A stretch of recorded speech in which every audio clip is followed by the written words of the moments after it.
जय हिंद। आज हम शुरू कर रहे हैं 10th क्लास का जियोग्राफी, जिसमें हमारा फर्स्ट चैप्टर है भारत एवं भारत की स्थिति और विस्तार। हम भारत की स्थिति और विस्तार के बारे में इस चैप्टर में जानेंगे। चलिए, हम भारत के बारे में जानने से पहले हम वर्ल्ड के बारे में जान लेते हैं थोड़ा सा कि वर्ल्ड मैप में पृथ्वी हमारी कैसी है और कौन कौन सी चीज़ें हैं। तो ये देखिए, पृथ्वी हमारा आकार लगभग इसी आकार का है। ये वर्ल्ड मैप है। पृथ्वी का आकार हमारा है जो थोड़ा सा ऊपर से और नीचे से चपटा है। तो इसमें देख लीजिए क्या क्या हमारा पढ़ना है। तो सबसे पहले आप देख लीजिए महाद्वीप को। महाद्वीप मतलब जो स्थल का हिस्सा है, उस पर कई देशें निवास करती है। तो कई एरिया में इसको बांट दिया गया है। तो आप सबसे पहले महाद्वीप को समझ लीजिए कि हमारा कितना महाद्वीप है। तो देखिए, महाद्वीप आपका है एशिया महाद्वीप, यहाँ आपको दिख रहा होगा। ये है यूरोप, ये अफ्रीका है, और ये नॉर्थ अमेरिका, ये साउथ अमेरिका, और ये है ऑस्ट्रेलिया। ऑस्ट्रेलिया एक देश के नाम पर रख दिया गया है, लेकिन इसका मेन जो महाद्वीप का नाम है वो है ओशिनिया। और सातवां आपका है अंटार्कटिका। तो ये आपका 7 महाद्वीप हो गए। अब इसमें देखिए महासागर को देख लेते हैं। तो ये देखिए आर्कटिक ओशियन, जिसमें आर्कटिक महासागर बोलते हैं। ये है आपका अटलांटिक ओशियन। देखिए ये पूरा एरिया जो दिख रहा है ये सारा है आपका अटलांटिक ओशिया का, अटलांटिक महासागर। हमारा है फिर पैसिफिक ओशियन, जिसको प्रशांत महासागर कहते हैं। फिर इंडियन ओशियन, जिसे हम हिंद महासागर कहते हैं। और ये है हमारा दक्षिणी सागर, जिसे साउथ एशियन बोलते हैं, साउथ ओशियन। और देखिए पृथ्वी हमारा गोल है, तो ये जो पैसिफिक ओशियन है पूरा राउंड में रहेगा गोल। तो मतलब इधर भी उसका हिस्सा रहेगा और इधर भी उसका हिस्सा रहेगा, क्योंकि पृथ्वी हमारी कैसी है, गोल है। तो वर्ल्ड मैप में सिर्फ एक हिस्सा का मतलब एक तरफ का हिस्सा को मतलब दिखाया जाता है, पता चलता है। पूरा गोल जब आप देखिएगा उठा करके ग्लोब को, तो आपको क्लियर दिखेगा कि किस तरह से ग्लोब में हमारी पृथ्वी को नचा करके दिखाया जाता है। तो आप इसमें देख लिए आपका कि महासागर का एगो है, तो महासागर आपका 5 है और महाद्वीप आपका 7 है।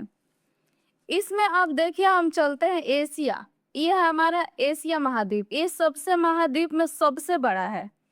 इसी महाद्वीप में ये देखिए हमारा भारत है, जिसके बारे में हमारा फर्स्ट लेसन में पढ़ना है। तो चलिए हम इसको शुरू करते हैं कि हमारा भारत का कितना लंबाई है, कितना चौड़ाई, और अक्षांशीय और देशांतरीय विस्तार इसका कितना है। सबसे पहले आप अक्षांश और देशांतर समझ लीजिए। देखिए पृथ्वी को समझने के लिए कई रेखाएं खींच दी गई है। तो ये देखिए आपको जो रेखा दिख रहा होगा, हमने जो खींच रखा है, ये जो जा रहा है, पृथ्वी को 2 भागों में बांटता है, ये उत्तर और दक्षिण में। तो इसको इक्वेटर बोलते हैं, जिसको भूमध्य रेखा बोलते हैं, जो पृथ्वी के एकदम मध्य से गुजारा गया है। ये पृथ्वी को 2 भागों में बांटता है, उत्तर और दक्षिण में। इसी तरह से ये जो रेखा आपको दिख रहा है ना इक्वेटर, इसके नीचे ट्रॉपिक ऑफ कैप्रिकॉर्न है, जिसे कर्क रेखा बोलते हैं। नीचे वाला ये है मकर रेखा, और ऊपर आपको जो दिख रहा होगा ये रेखा सीधा जा रहा है यहाँ तक। और ऊपर जो ट्रॉपिक ऑफ कैंसर है, तो इसको हम बोलते हैं कर्क रेखा। ऊपर वालों को कर्क रेखा और नीचे वालों को मकर रेखा बोलते हैं। ये हमारा बीच में इक्वेटर है। तो ये अक्षांशीय विस्तार है पृथ्वी का। और ये देखिए ऊपर से भी आपको दिख रहा होगा, ये ऐसे लाइन देखिए आ रहा है, ये सीधा पृथ्वी को नीचे ऐसे बांटते हुए नीचे तक चला आएगा। तो ये हम बोलते हैं पृथ्वी के, ये है देशांतरीय विस्तार। देखिए यहाँ 0 रखा है, 0 से इसको भी माना है इधर आधा और इधर आधा। तो इधर वाला हिस्सा को पूर्वी हिस्सा मानेगा और इधर वाला हिस्सा को पश्चिमी। जो हमारा राइट साइड है वो है पूरब, और जो हमारा लेफ्ट है वो पश्चिम है।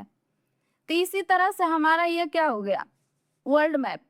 इसमें अब हम पृथ्वी के तो देख लिए और एशिया महाद्वीप। अब हम अपनी भारत को देखेंगे कि भारत का विस्तार किस तरह से और कैसा है। तो चलिए हम अपना भारत के पढ़ना है, तो हम भारत को शुरू करते हैं। ये देखिए हमारा भारत है। जब आप किसी घर बनाने के लिए नक्शा बनाते हैं तो आप डायरेक्शन रखते होंगे कि 4 दिशाओं में ऐसे बांट लेते होंगे। आप इसका डायरेक्शन का नाम देते होंगे कि ऊपर में उत्तर है, नीचे दक्षिण, इधर ईस्ट और इधर वेस्ट। तो आप इसी तरह से अपने भारत को भी बांट लीजिए, आपको समझने में एकदम आसानी होगा कि किस तरह से हमारा भारत फैला हुआ है, इसका विस्तार कितना है। ये आपका साउथ है, ये आपका नॉर्थ। तो ये देखिए भारत को, तो आप जब यहाँ से उठाइएगा, देखिए भारत का विस्तार कितना है। तो इधर आपको भी पता होगा कि इधर हमारा गुजरात है, तो गुजरात के लास्ट पॉइंट से लेकर के अगर आप मापते हैं गुजरात के अंतिम पॉइंट से, देखिए ये आपका अंतिम पॉइंट है, ये जो जा रहा है, या आप अगर पूरा भारत को ऐसे तरह से नाप रहे हैं तो ये आपका कितना किलोमीटर आ रहा है विस्तार, इसका 2933 किलोमीटर है। ये आपका विस्तार कहाँ से कहाँ तक हो गया, तो ये हम कहेंगे कि ये हमारा पूरब से पश्चिम, ये पूरब से पश्चिम आपका कितना किलोमीटर है भारत का विस्तार, तो ये आपका है 2933 किलोमीटर। ये हमारा हुआ पश्चिम से पूरब, या पूरब से पश्चिम भी बोल सकते हैं इसको। अब आप उत्तर से दक्षिण चलिएगा, ये आपका उत्तर रहा, अब ये आपका दक्षिण रहा नीचे। तो ये आप उत्तर से दक्षिण देखिएगा भारत को, तो आपको दिखेगा कि ये कितना किलोमीटर है। तो आप देखिए इसको कितना किलोमीटर है, तो ये आपका 3214 किलोमीटर है, ये आपका विस्तार है भारत का। तो आपको ये देख करके पता चलता होगा कि जब हमारा ये जो दिया हुआ है गुजरात से लेकर के हम और अरुणाचल प्रदेश जहां हमारा पॉइंट लास्ट कर रहा है, ये भारत का पूरा बता रहा है कि आपका विस्तार कितना है। तो पूरब से पश्चिम अगर लेते हैं आप, तो इसका विस्तार 1933 किलोमीटर है, और आप अगर उत्तर से दक्षिण लेंगे तो ये हमारा विस्तार भारत का है 3214 किलोमीटर। ये रहा। अब देख लिया कि हमारा अक्षांश देशांतर, तो आपको हमने बताया था कि ये जो रेखा ऐसे तरफ से गुजर रहा है, ये जो रेखा ऐसे जा रही है, ये रेखा को हम बोलते हैं अक्षांशीय विस्तार, और जो ऊपर से रेखाएं आ रही है उसको हम बोलते हैं देशांतरीय विस्तार। तो यहाँ देख लीजिए हमारा भूमि वाला पॉइंट, भारत का जो भूमि वाला पॉइंट है वो शुरू होता है 8 डिग्री 4 मिनट से, और जाएगा आपको कहाँ तक, तो ये आपका जाएगा 37 डिग्री 6 मिनट तक। ये हमारा भारत का विस्तार हो गया। लेकिन ये दोनों को हम रखेंगे उत्तरी में, क्योंकि ये जो आपका इक्वेटर है उसके उत्तर में भारत पड़ता है। आपने पिछला वर्ल्ड मैप में देखा होगा कि इक्वेटर के उत्तर में भारत है, तो हम इसको भी 8 डिग्री 4 मिनट को भी उत्तर में रखेंगे और 37 डिग्री 6 मिनट को भी उत्तर में रखेंगे। तो ये हमारा हो गया भारत का अक्षांशीय विस्तार, इतना है। कहाँ से शुरू हो रहा है, 8 डिग्री 4 मिनट से 37 डिग्री 6 मिनट तक। अब हम अपना देखते हैं देशांतरीय विस्तार। तो देशांतरीय विस्तार में भी आपने देखा होगा कि इक्वेटर एक माना था, और उसके इधर में पूरब और उधर में पश्चिम माना था। तो ये देखिए 68 डिग्री 7 मिनट से हमारा शुरू हो रहा है ये गुजरात से, तो हमारा जाएगा कितना तक, 97 डिग्री 25 मिनट तक। ये हमारा भारत का देशांतरीय विस्तार है। ऊपर से आप आ रहे हैं, ऊपर से नीचे से ऊपर जा रहे हैं तो ये अक्षांशीय विस्तार हो गया। अब इधर से अगर आप इधर जा रहे हैं तो आपका हो गया देशांतरीय विस्तार भारत का।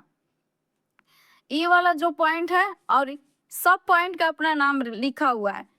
देखिए हमारा ये भूमि का था, पृथ्वी भूमि से, लेकिन हमारा छोटा छोटा बहुत सारा द्वीप भी है भारत के। इधर देखिए लक्षद्वीप है, इधर हमारा अंडमान निकोबार है। तो अगर हमारा पानी वाला कहेगा ना कि सबसे साउथ वाला पूछेगा कि भारत का सबसे साउथ वाला पॉइंट कौन सा है, सबसे दक्षिणी, तो सबसे दक्षिणी हमारा देखिएगा यहाँ आएगा 6 डिग्री 4 मिनट। ये हमारा अंडमान निकोबार में पड़ता है, जो कि 2004 में जलमग्न हो गया, मतलब जल में डूब गया। ये अब दिखाई नहीं देता है, ये ऊपर अब नहीं है। तो इसी तरह से हमारा था। देखिए अब आप इधर देखिएगा, ये जो है पाकिस्तान वाला एरिया, अब ये हमारा कुछ भारत वाला एरिया है। आपको इस एरिया को हमारा दिया हुआ है नाम, जो इधर सागर पड़ता है उसको हम नाम रखें अरब सागर। इधर हमारा अरब सागर है, और जो आप इधर चलिएगा बांग्लादेश के तरफ, और हमारा भी एरिया इधर है, तो ये हम इसका नाम रखा है समुद्र का बंगाल की खाड़ी। लेकिन देखिएगा ये दोनों मिला हुआ है, ये देखिए यहाँ से ऐसे ऐसे पूरा बड़ा सा महासागर है, यही आपका है हिंद महासागर। ये जो दिख रहा है ना बाहर वाला एरिया पानी वाला पूरा ये हिस्सा, तो ये आपका सारा किसके हिस्सा है, तो आपका हिंद महासागर का हिस्सा है। हिंद महासागर में ही अरब सागर इधर वाला का नाम दे दिया गया है, और इधर वाला का बंगाल के खाड़ी नाम रख दिया गया है।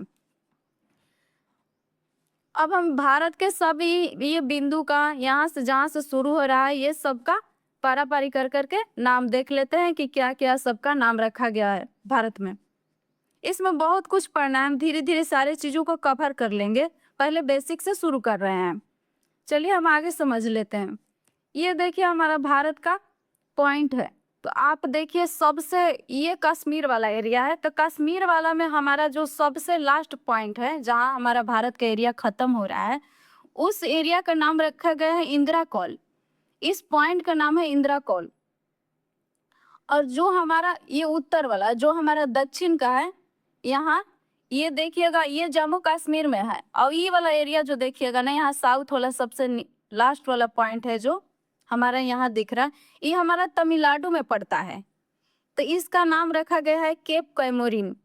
ये मेनलैंड का पृथ्वी का हिस्सा, ये पूरा मेनलैंड है ना, ये पृथ्वी का मतलब भारत का ये पूरा मेनलैंड है। तो ये भारत का सबसे साउथ वाला बिंदु का नाम हम रखे हैं केप कैमोरिन, ये सबसे साउथ वाला भाग है। इसी तरह से आप यहाँ गुजरात वाला देखिएगा, सबसे इधर वाला सबसे लास्ट पॉइंट हमारा जो पश्चिम में खत्म हो रहा है, वेस्टर्न पॉइंट जिसको बोलते हैं, इसका गौर मोता या फिर इसका गुहार मोती भी नाम देते हैं, जो कि हमारा गुजरात में पड़ता है। और इधर देखिएगा तो यहाँ पर ही किबुथु है, तो यहाँ पड़ता है अरुणाचल प्रदेश में। तो अरुणाचल प्रदेश वाला हमारा ईस्टर्न पॉइंट है, मतलब कि पूर्वी हिस्सा। तो सबसे पूरब में हमारा यही है अरुणाचल प्रदेश वाला किबुथु। हमने इसका अक्षांशीय देशांतर विस्तार भी आपको बता दिया। इसी तरह से यहाँ से देखिएगा तो ये हमारा सबका नाम हो गया। देखिए यहाँ अरुणाचल प्रदेश वाला ये जो आपका किबुथु दिख रहा है, ये भारत में सबसे पहले सूर्योदय यहीं होता है। और सबसे लास्ट में कहाँ होता है? सबसे लास्ट में आपका होगा गौर माता, जिसको गुहार मोती बोलते हैं, गुजरात वाला में। तो यहाँ जाहिर सी बात है कि सबसे लास्ट में अगर यहाँ सूर्योदय हो रहा है तो सबसे लास्ट में ही डूबेगा भी। और अरुणाचल प्रदेश में सबसे पहले निकला है तो सबसे पहले डूबेगा भी।